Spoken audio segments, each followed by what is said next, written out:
enceinte mais surtout à l'affiche d'un super film, Tout pour plaire, avec notre copine Mathilde et Anne Pariot. On parle un peu de la grossesse déjà pour commencer, si vous voulez. Si vous voulez. Parce que moi j'étais étonné en lisant tout le dossier qu'on nous constitue pour les différents invités. Vous racontez votre vie à qui le demande, hein. J'ai dit c'est assez marrant quoi. On connaît tout de vous. C'est vrai? Ah ouais, j'étais étonné. Vous êtes l'une des actrices qu'on a reçues ici qui se livre le plus, en tout cas, dans les différentes interviews. Vous racontez tout, vos premiers amours, vos doutes, tout. Vous racontez tout. Mince. Je vais me retenir maintenant. Non, vous ne retenez pas, c'est pas le moment, retenez-vous après cette émission. En l'occurrence, la grossesse, c'est vrai qu'à partir du moment où moi j'ai deux films qui sont sortis, enfin il y en a un qui est sorti il y a un mois et un autre qui sort le 16 mars, c'est qu'à partir du moment où j'aime ces films et j'ai envie de les défendre, je suis enceinte, je vais pas non plus refuser de faire la promo et puis... Et voilà, maintenant je suis pas en train de faire la promo pour ma grossesse. Ça, on a bien compris. Bon, alors évidemment, ça se mélange. Et puis comme c'est vrai que c'est assez original, une actrice très enceinte à la télévision. Bientôt mes échographies en DVD. J'aimerais bien les avoir en DVD à la maison déjà. À la maison. Sur la première grossesse, votre petit garçon qui s'appelle Noé, hein, c'est ça, vous aviez dit avoir fait une analyse pour accepter une fois pour toutes ce que j'ai vécu pour ne pas lui transmettre. Quand je suis devenue mère, j'ai commencé par m'occuper de la petite fille qui est en moi. Vous voulez dire que vous étiez très... avec beaucoup de failles, avec pas mal de névroses. Non, mais c'est-à-dire que j'étais quelqu'un d'assez spontané et qui avait tendance à agir comme ça assez impulsivement. Et j'ai fait des choses très jeunes. Je me suis mise à... Je travaille depuis que j'ai 10 ans. Enfin, vous voyez, je suis partie de chez moi très tôt, etc. Vous êtes partie de chez vous à l'âge de 15 ans, on tombe amoureux de Benoît Jacot. Voilà, comme ça, ça commence bien. C'est gênant quand on a un bébé, ça? Non, c'est pas ça. C'est qu'en fait, il y a vraiment une chose sur laquelle je pense que j'ai été le plus responsable, ou en tout cas... Oui, c'était très important pour moi de ne pas faire ça de façon impulsive, justement. Le fait d'avoir un enfant, vous savez, on agit parfois dans la vie sans réfléchir, on est justement un peu impulsive. Mais avoir un bébé, c'était quelque chose de très réfléchi. C'était après l'homme au masque de fer, le premier. Ouais, je pensais qu'il était nécessaire que je fasse un travail sur moi.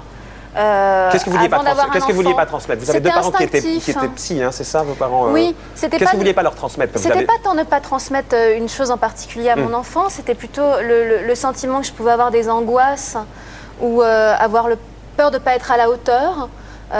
Des trucs comme ça assez difficiles à... Godrej sur le divan, poussez, non, gardez pour l'instant, ne poussez pas trop.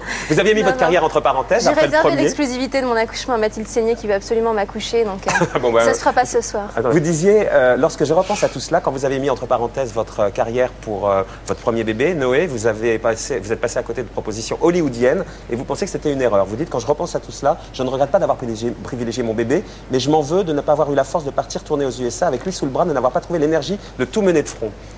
Vous êtes passé à côté de quoi?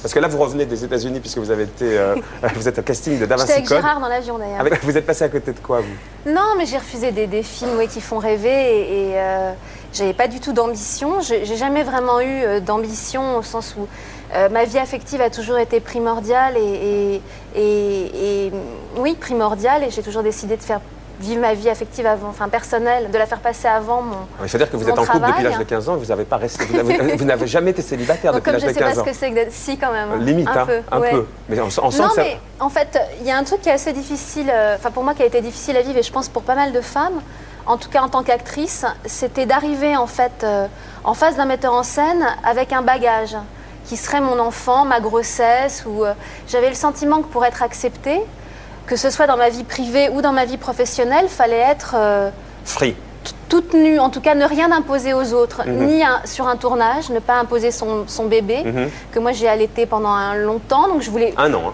Ouais, j'osais pas, vous voyez, j'osais pas, quoi. Je me disais non, donc en fait je préférais dire non à tout, plutôt que d'avoir à rentrer dans un truc où il fallait que j'impose ma vie privée. Quand on lit les différentes interviews que vous avez pu donner, on vous parle beaucoup de votre vie affective, il faut dire que vous avez commencé très tôt. Pas qu'à moi. Hein. Non, pas qu'à vous, mais vous spécialement quand même. C'est à peu près la seule chose qui intéresse les gens. Mais non, mais c'est en même temps, moi je suis étonné que vous vous livriez autant, vous racontez comment vous êtes parti de chez vous. Heureusement qu'il y a le fait comme ça, vous pouvez en parler. Mais pas tout. Espèce de curieux. J'aimerais bien comprendre ce qui fait qu'elle se vit si facilement. Quand vous racontez qu'à 15 ans, mon père n'aurait pas dû me laisser faire, je me pensais adulte, je ne l'étais pas du tout quand vous êtes allé vivre avec Benoît Jacot. Oui, mais vous savez, tout ça, c'est de l'ordre, c'est général. Je dis des choses sans les dire. Enfin, c'est-à-dire que c'est aussi une façon de se protéger, parce qu'en fait, du coup, il il y a quasiment plus de curiosité, enfin, à part ce soir où tout d'un coup je dois... Vous on racontez rend des comptes sur ce qu'on a dit, mais en fait c'est vrai qu'il y a une façon de parler de soi sans le faire. Voilà, maintenant c'est vrai qu'il y a des magazines féminins ou des interviews, forcément, quand on s'adresse à une journaliste féminine qui connaît un peu votre parcours, elle a envie aussi à travers vous, de parler des autres. Et voilà. La différence d'âge entre C'est vrai qu'il y a des vous- choses assez spectaculaires dans mon histoire. Ouais, qu'est-ce qui était spectaculaire Non, d'avoir mais démarré très tôt évidemment, avec tout une le monde me différence parle du d'âge? fait que je sois partie de chez moi à 15 ans, que j'ai vécu avec quelqu'un de plus âgé et que c'est quelque chose sur lequel j'ai dû, j'ai dû me justifier souvent. Donc voilà, c'est vrai qu'aujourd'hui. Le fait moi, aussi d'avoir démarré très tôt professionnellement, puisque vous disiez que c'est à l'âge de 4 ans que vous rêviez en voyant au cinéma le film de Chantons sous la pluie, que vous vouliez être actrice. Et vous avez démarré toute seule en allant au guide du showbiz. À aller 4 ans, donc. un peu plus tard, mais vous avez postulé toute seule pour faire les castings. Vous aviez 10 ans. Ça, cette espèce de rage de réussir et d'arriver là-dedans, c'est assez étonnant quand même. Ouais, c'était pas tellement, une rage de réussir, on peut dire ça comme ça. Non, Bah, j'avais un peu, envie non d'être actrice, j'avais aussi envie d'être trapéziste, donc j'allais tous les dimanches voir Alexis Grus, dont j'étais folle amoureuse. Donc, vous voyez, voilà, c'était des choses que j'étais très passionnée et j'avais en effet tendance à prendre les choses en main pour essayer d'accéder, de réaliser mes rêves.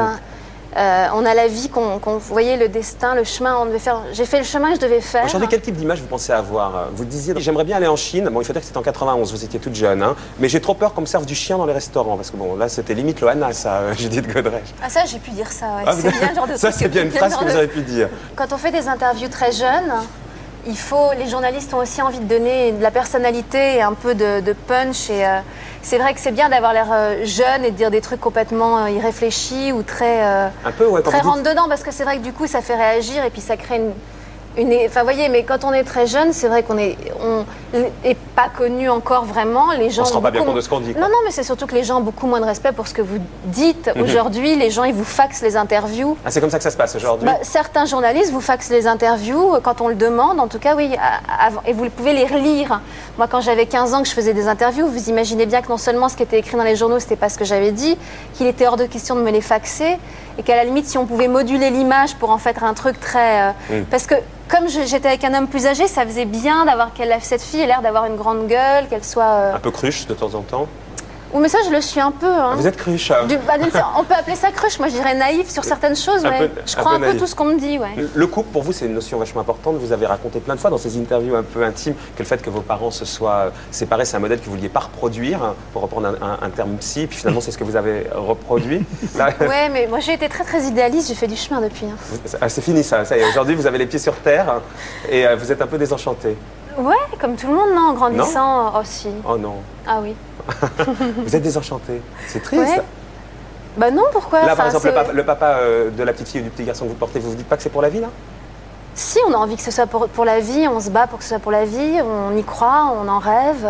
Voilà, maintenant, c'est vrai qu'il vaut mieux vivre au jour le jour et toujours dans une perspective d'éternité. Mais en tout cas, je suis moins idéaliste que quand j'avais 15-16 ans, mais heureusement, non?